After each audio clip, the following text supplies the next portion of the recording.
Mike Wolfe's sentencing stunned viewers across America when the American Pickers star was led away in handcuffs. Everyone thought his arrest was related to some dispute over antiques or perhaps a business disagreement with the History Channel. According to breaking news reports, Wolfe was arrested because the death of his former co-host Fritz wasn't from natural causes as initially reported.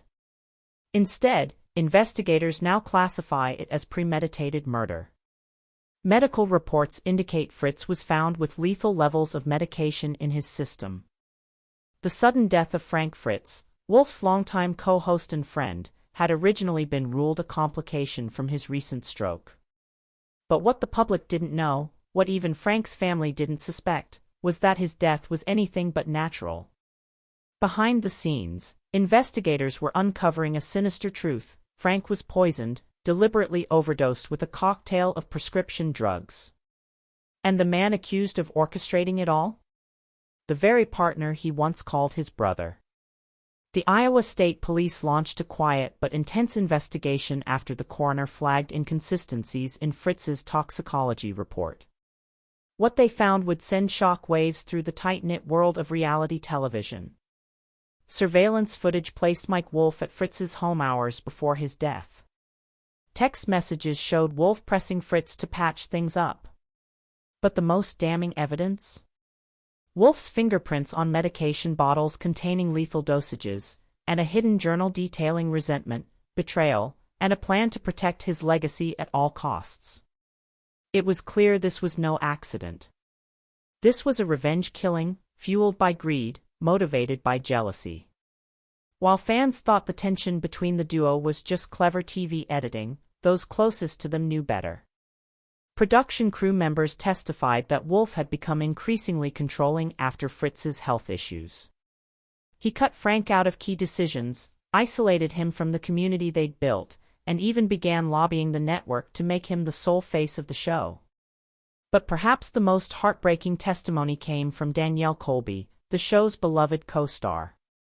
Fighting back tears, she told the court how Wolfe's obsession with control turned into quiet hostility.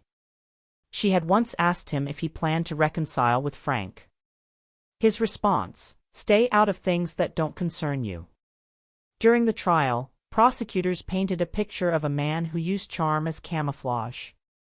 They presented Wolfe's internet history, searches like "How to make a death look like stroke complications" and "Are toxic drug interactions traceable after death?" His calm demeanor began to crack under cross-examination, and when asked directly if he gave Fritz the drugs, Wolfe erupted. "You have no idea what it's like to build something from nothing and watch someone else take credit," he shouted, the courtroom stunned into silence. That outburst, jurors later said, sealed his fate. Forensic accountants revealed Wolfe had taken out a $5 million insurance policy on Fritz and restructured their business entities in the months before his death. The jury deliberated for only 4 hours: guilty, life without parole. But what came next no one could have predicted. As the judge read the sentence, Wolfe exploded in fury, screaming that Fritz was going to destroy my legacy. He lunged at the prosecution table, grabbing an antique walking stick and striking a bailiff before being wrestled to the ground. His voice echoed through the chaos, accusations, grief, madness, all spiraling into a final terrifying outburst. It was my show. He was going to ruin everything. The courtroom attack made headlines around the world. The man who once invited millions into his barn to treasure hunt through America's forgotten past was now a convicted murderer, screaming about betrayal as he was dragged away in chains. In the weeks that followed, colleagues stepped forward with disturbing accounts. Behind his affable exterior, Wolfe was described as paranoid, domineering, and increasingly unhinged. Sponsors pulled out. The History Channel canceled all reruns. And Danielle Colby? She quietly stepped away from public life, asking only for privacy and healing. As Mike Wolfe begins his life sentence, viewers are left to reconcile two versions of the man they thought they knew: the passionate picker of forgotten Americana, and the calculating killer who used fame to hide a festering darkness.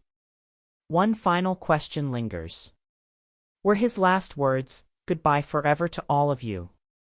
The truth will come out someday, a warning, or one final manipulation from a man who built a life on carefully curated illusions.